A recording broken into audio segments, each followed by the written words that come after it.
Welcome my channel Ambika वाले। चलिए आज क्लास 10th के हम चैप्टर नंबर 14 की बातें बताते हैं।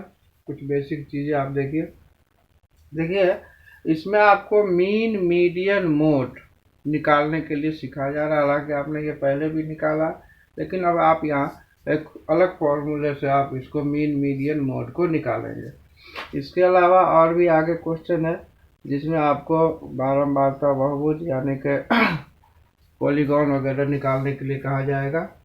मीडियन भी आपको ग्राफ्स बनाने के लिए, लेस देन मोर देन, ये सारी मेथड के बारे में बताया जाएगा, यानी से अधिक से कम। तो सबसे पहले आप ये जानिए कि मीन मीडियन मोड में जो मीन है, ये जिसको हिंदी में इसे माध्य कहते हैं, इसको आप तीन तरीके से निकाल सकते हैं। यानी कि मीन निकालने के आपके पास 3 मेथड है। कौन कौन सा मेथड है एक एक करके हम आपको लिख के देते हैं, जिसको हम कहते हैं पहला डायरेक्ट मेथड। डायरेक्ट मेथड में हिंदी में इसको कहते हैं प्रत्यक्ष विधि। इस विधि से जब आप मीन निकालते हैं तो फॉर्मूला होता है मीन सिग्मा एफ आई एक्स आई अपॉन में सिग्मा एफ आई। ये डायरेक्ट मेथड के लिए मीन है। अब मैं सवाल बनाते समय आपको एफ आई एक्स आई इन चीज़ों के बारे में बताऊंगा। इसके बाद जो दूसरा मीडियन है, दूसरा मीडियन निकालने का जो तरीका है उसको हम कहते हैं एज्यूम्ड। अब ये मीन निकालने का जो दूसरा मेथड है जिसको हम एज्यूम मेथड कहते हैं, हिंदी में आप इसे कल्पित विधि कहते हैं। इस विधि से यदि आप मीन निकालना हो तो आपके लिए फॉर्मूला होता है A plus sigma F I D I upon में सिग्मा एफ आई। ठीक है। और जो तीसरा मेथड है जिसको हम कहते हैं स्टेप डिवाइवल मेथड, तीसरा है स्टेप डिविएशन मेथड। इसके अकॉर्डिंग हिंदी में इसको कहते हैं पग विचलन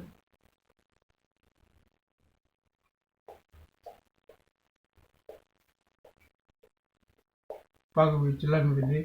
इसके अकॉर्डिंग जो मीन निकालने का फॉर्मूला होता है वो है A plus H sigma F I U I upon में सिग्मा एफ आई। ये 3 मेथड है जिससे आप मीन निकाल सकते हैं। इसका मतलब है कि यदि सवाल में जो नंबर दिए हुए हो वो यदि बहुत छोटे छोटे हैं तो आप उसको इस मेथड से यूज कीजिए। यदि उससे बड़े नंबर है, 2 डिजिट वाला नंबर है, तो आप दूसरे से करिए। और बहुत बड़ी बड़ी संख्या आपके डाटा में यूज हुआ हो तो आप इससे करिए। ये उन सवालों को शॉर्ट मेथड में ला देता है। तो इस तरीके से आपको 3 मेथड है, इनसे आपको बनाना है सवाल। अब हम क्वेश्चन नंबर 1 पे चलते हैं। क्वेश्चन नंबर 1 है कि a survey of conducted by a group of students as a part of their environment awareness program। बच्चों के एक ग्रुप को ये सर्वे करने के लिए कहा गया है कि क्या कितने घरों में किस तरह के पौधों की संख्या है, ये चीज़ आपको सर्वे करने के लिए कहा गया है। तो बच्चों ने 20 घरों में सर्वे किया है। ठीक है, सर्वे किया है और कितने घरों में कितने पौधे हैं उसका एक डाटा आपको यहाँ दिया हुआ है। 1 2 1 5 6 2 3 1 2 1 5 6 2 3। ठीक है, ये आपका एक सर्वे किया हुआ है। अब देखिए इस सवाल को आप बनाने के लिए 3 मेथड से यूज कर सकते हैं। डायरेक्ट मेथड, एज्यूम मेथड और स्टेप डिवाइवल मेथड, यानी कि प्रत्यक्ष विधि, कल्पित विधि और पग विचलन विधि। ये कह नहीं रहा है कि किस मेथड से करें, तो मैं आपको एक ही सवाल को 3 अलग अलग मेथड से बना कर दिखाता हूँ। तीनों मेथड से एक सवाल बना कर दिखा देते हैं। तो इस एक्सरसाइज के जितने भी सवाल हैं उनको आप जिस किसी भी मेथड से बनाना चाहे आप बना सकते हैं। इसके लिए सबसे पहले आपको xi निकालना होगा और फिर xi को fi से मल्टीप्लाई करके आपको यहाँ लिखना होगा। तो xi का मतलब होता है क्लास मार्क। क्लास मार्क का अर्थ होता है कि ये जो आपको टेबल दिया हुआ है, इधर इसको कहते हैं लोअर लिमिट, इसको कहते हैं upper limit. Lower limit upper limit in दोनों को जोड़ के 2 से डिवाइड करिए तो जो निकलता है उसे हम कहते हैं क्लास मार्क। तो 0 में 2 प्लस करिए, 0 + 2 / 2 = 1, यानी कि ये 1। उसी तरीके से 2 4 2 + 4 अपॉन में 2 6/2 यानी कि 3। तो इस तरीके से आप बारी बारी से सबका जो है क्लास मार्क, जिसको आप xi कहते हैं, ये आप निकालिए। 2 3 5 7 9 11 एंड 13।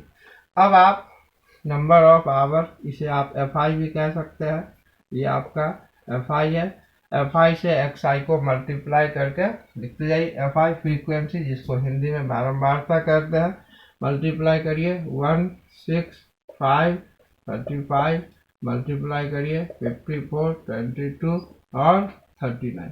अब आप इन सबों को ऐड कर दीजिए, इनको ही हम सिग्मा fi xi कहते हैं, और आप इसको ऐड कर देते हैं तो आपको आ जाता है। इस तरीके से fi के जो ये नंबर है इनको आप जोड़ देते हैं तो इसको कहते हैं सिग्मा fi, और जब आप इसे प्लस करते हैं तो ये आ जाएगा आपको 20। अब आपको मैं डायरेक्ट मेथड का फॉर्मूला लिखूं। डायरेक्ट मेथड में मैंने सिखाया था सिग्मा fi xi अपॉन में सिग्मा fi। वैल्यू उठा के यहाँ से रख दीजिए, 162 अपॉन में 20, यह हो जाएगा 10 81, डिवाइड कर दीजिए 8.1। ये हो गया आपका डायरेक्ट मेथड। अब मैं क्वेश्चन नंबर 1 के ही पहला जो सवाल है, इसी को मैं, जो दूसरा मेथड है एज्यूम मेथड, इस मेथड से मैं इसी सवाल को वापस करके दिखाता हूँ। देखिए आंसर उस हालत में भी सेम आएगा। तो इसके लिए आपको di निकालने की जरूरत पड़ेगी एज्यूम मेथड में, और di निकालने का फॉर्मूला होता है xi - a। अब a क्या है? a इस xi का कोई नंबर है जिसको आप a मान सकते हैं। तो आप लेट करिए, लेट a = कोई भी नंबर आप ले सकते हैं। मैं 7 ले लेता हूँ a के लिए। तो a = 7। तो अब आप टेक्निक यूज करिए xi - a। xi आपका है 7 और xi आपका 1 है और a जो है वो 7 है।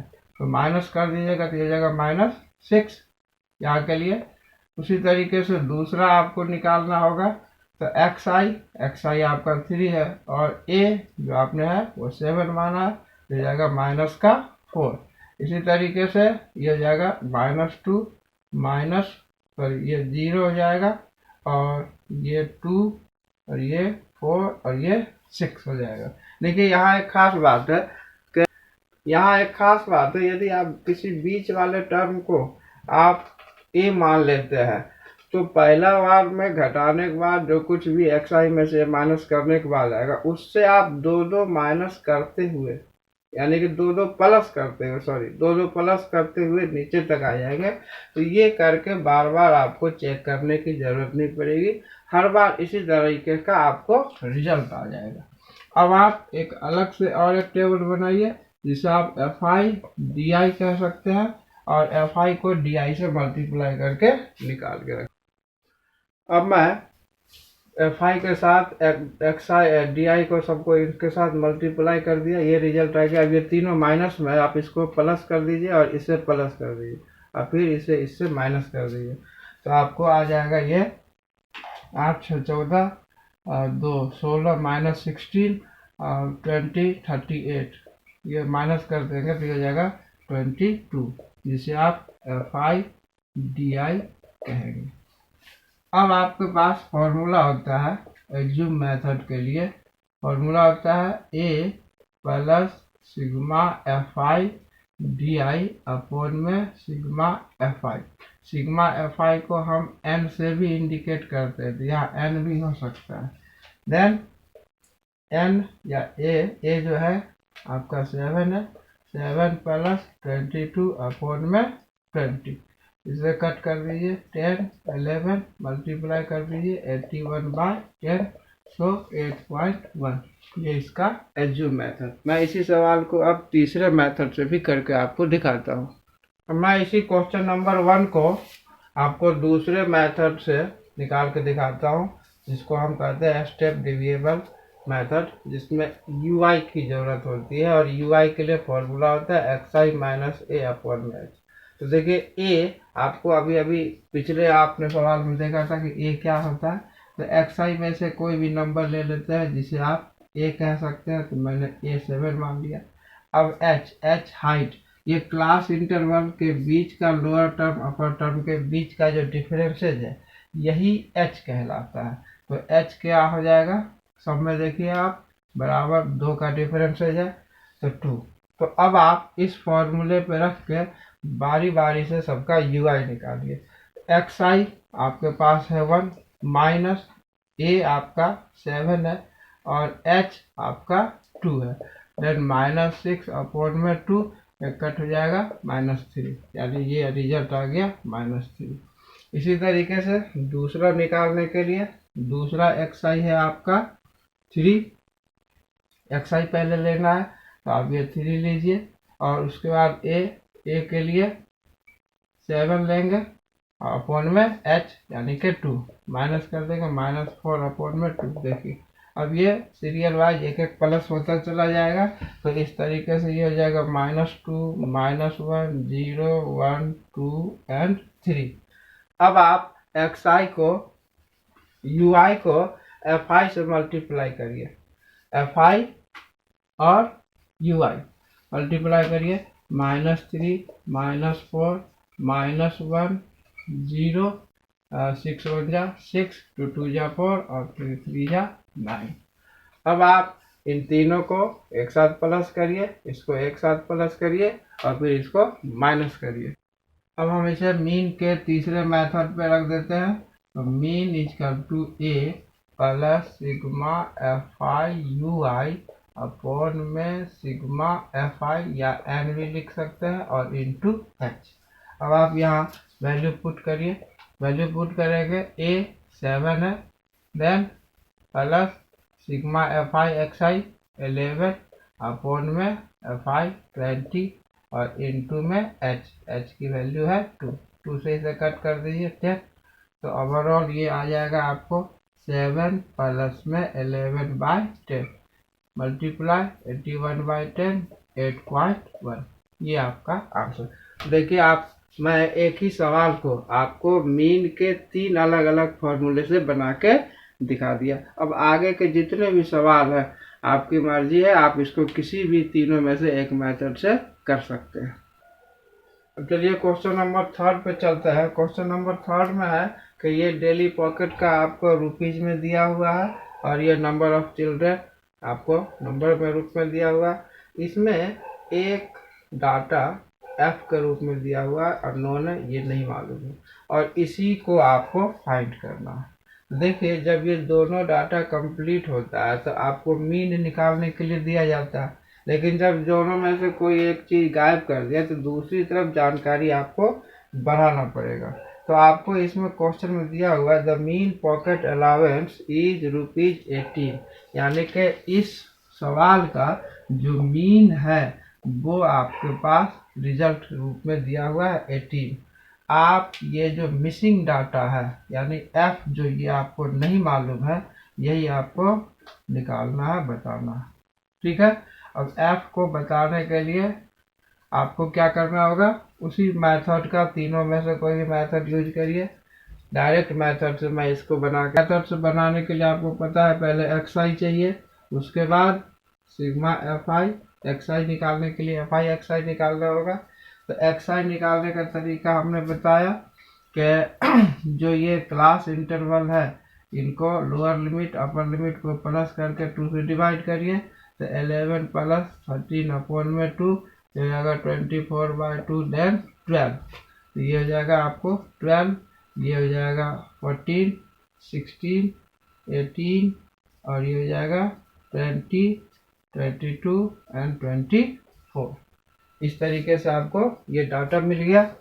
अब आप fi को, ये आपका fi है, fi को xi से मल्टीप्लाई करके रखिए।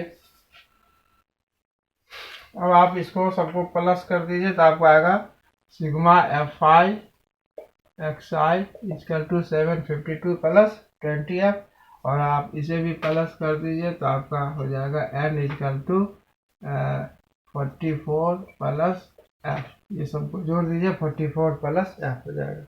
अब आप इसे मीन के फॉर्मूले पर रखिए, mean equal to sigma fi xi upon में n, या सिग्मा fi भी लिख सकते हैं। तब आप यहाँ वैल्यू पुट करिए, ये 18 इक्वल टू ये हो जाएगा 752 प्लस 20f अपॉन में 44 प्लस f। अब आप क्रॉस मल्टीप्लिकेशन कर दीजिए, हो जाएगा 752 प्लस 20f इक्वल टू ये मल्टीप्लाई कर दीजिए, 18 4 जा 72 और ये हो जाएगा 792 प्लस में 15f, then 20f minus 18f equal to 792 minus 752, then f equal to 40 upon में 2, सो f इक्वल टू 40, यानी कि ये जो f है इसकी वैल्यू आप। अब चलिए हम क्वेश्चन नंबर 8 पे ले चलते हैं। क्वेश्चन नंबर 8 है कि ये आपको फ्रीक्वेंसी दी हुई है, ये नंबर ऑफ स्टूडेंट यानी कि fi दिया हुआ है, और आपको यहाँ से मीन निकालना है। तो देखिए इसमें क्या है, इसमें क्या है कि इसका जो क्लास इंटरवल है इसका h हर जगह बराबर नहीं है, अलग अलग h है। कोई दिक्कत नहीं है, जब h आपको सेम एक जैसा हर लोअर टर्म अपर टर्म में डिफरेंसेस ना मिले तो अब ऐसे सवालों को डायरेक्ट मेथड से ही करें। डायरेक्ट मेथड से करने के लिए पहले आपको xi निकालना होगा, xi निकालिए, फिर आप fi xi करेंगे। xi निकालने के लिए लोअर टर्म अपर टर्म को प्लस करिए, 2 से डिवाइड करिए, ये हो जाएगा 6, 6 को 2 से डिवाइड करेंगे 3, ये हो जाएगा 16, 16 को 2 से डिवाइड करिए 8, ये हो जाएगा 24, ये हो जाएगा 12। इस तरीके से अगला जो है ये हो जाएगा, प्लस कर देंगे तो ये हो जाएगा 17, ठीक है। उसके बाद ये हो जाएगा 24, 33 एंड 39। अब आपने xi निकाल लिया, अब आप fi को xi से मल्टीप्लाई करिए, 11 3 जा ये 33, 80, 84, ये हो जाएगा 68, देन 96, ये 99, अगेन ये हो जाएगा 39, ठीक है। अब आप fi और fi xi अब आप सिग्मा fi xi करें तो ये आपका आ जाएगा 40, और आप इनको प्लस करते हैं तो ये जाएगा 499। कुछ नहीं, अब आप इसे मीन के फॉर्मूले पे रख दीजिए, सिग्मा fi xi अपॉन में sigma fi, then sigma fi xi 499 upon में 40। अब आप इसे डिवाइड करेंगे तो रिजल्ट आ जाएगा 12.475, और ये डेज होगा, यही आपका आंसर है। अब चलिए मैं क्वेश्चन नंबर 9 पे ले चलता हूँ, और मैं इसको आपको fi ui के फॉर्मूले से एक और सवाल आपको करके दिखाता हूँ, ठीक है। fi ui से करने के लिए आपको पता है कि ui निकालने के लिए ये फॉर्मूला होता है xi माइनस है अपॉन में h। तो a मानने के लिए आपको fi a के लिए आपको चाहिए वो क्या बोलते हैं xi चाहिए, xi के बीच से आप निकालते हैं। अब मैं xi निकालने के लिए लोअर टर्म अपर टर्म को प्लस कर दिया तो ये हो जाएगा 100, 100 को 2 से डिवाइड करेंगे 50, तो यही काम आप सारे टर्म के साथ करते चले जाइए तो 50, 60 से 90 तक आपका ये एक्स आई निकल गया। अब यू आई निकालने के लिए आपको ए कहीं से लेना पड़ेगा एक्स आई से। तो आप किसी को भी ए मानिए, हमने बोला था कि मिडिल टर्म को ए मान लीजिए, और इन लोअर टर्म अपर टर्म के बीच का जो डिफरेंसेज है इसे हम h मान लेते हैं। तो h इजकल टू 10 और a इजकल टू 70। देन आप इस पे फॉर्मूले पे रखिए एक्स आई 50 और a आपने माना है 70, देन अपॉन में 10। सो -20 अपॉन 10 ये कट हो जाएगा -2, यानी ये हो जाएगा 2। इसी तरीके से आप यहाँ पर 60 चेंज करिए तो आ जाएगा 1, और ये 0, 1 और 2, यू आई निकल गया। अब आप एफ आई को यू आई से मल्टीप्लाई करिए, -6 -10 0 8 और 3 2 जा 6। अब आप इसे प्लस कर दीजिए और इसके साथ माइनस कर दीजिए, ये हो जाएगा 16 और 14 में से 16 माइनस कर दीजिए तो आपको आ जाएगा -2। अब आप इसे मीन के फॉर्मूले पे रख दीजिए, तो मीन हो जाता है A plus sigma F I U I upon में एन और इनटू में एच। वैल्यू पुट करिए, ए 70 प्लस ये है -2 अपॉन में एन की वैल्यू है 35 और एच ये आपका है 10। 2 से कट कर दीजिए, 5 2 जा 5 7 जा, तो ओवरऑल ये हो जाएगा रिजल्ट आपका 2 2 जा 4 और ये हो जाएगा माइनस प्लस माइनस, तो 70 -4 अपॉन में 70 -4 अपॉन में 7। अब आप इसे माइनस कर सकते हैं, तो माइनस करने पर ये रिजल्ट आ जाएगा 49 -4, तो 0 भी लगाना होगा, -4 अपॉन में 7, और आप इसे डिवाइड कर देते हैं तो आपको आंसर आ, और डिवाइड करने पे आपको लिटरेसी रेट आ जाएगा 69.43%। ये आपका। इसी के साथ मैं इस वीडियो को यही समाप्त करता हूँ। अगले एक्सरसाइज के लिए मैं आपको एक नेक्स्ट वीडियो में आपको बताऊंगा। तब तक आप इस वीडियो को देखिए, लाइक सब्सक्राइब और शेयर जरूर करिए। थैंक्स फॉर वॉचिंग, धन्यवाद।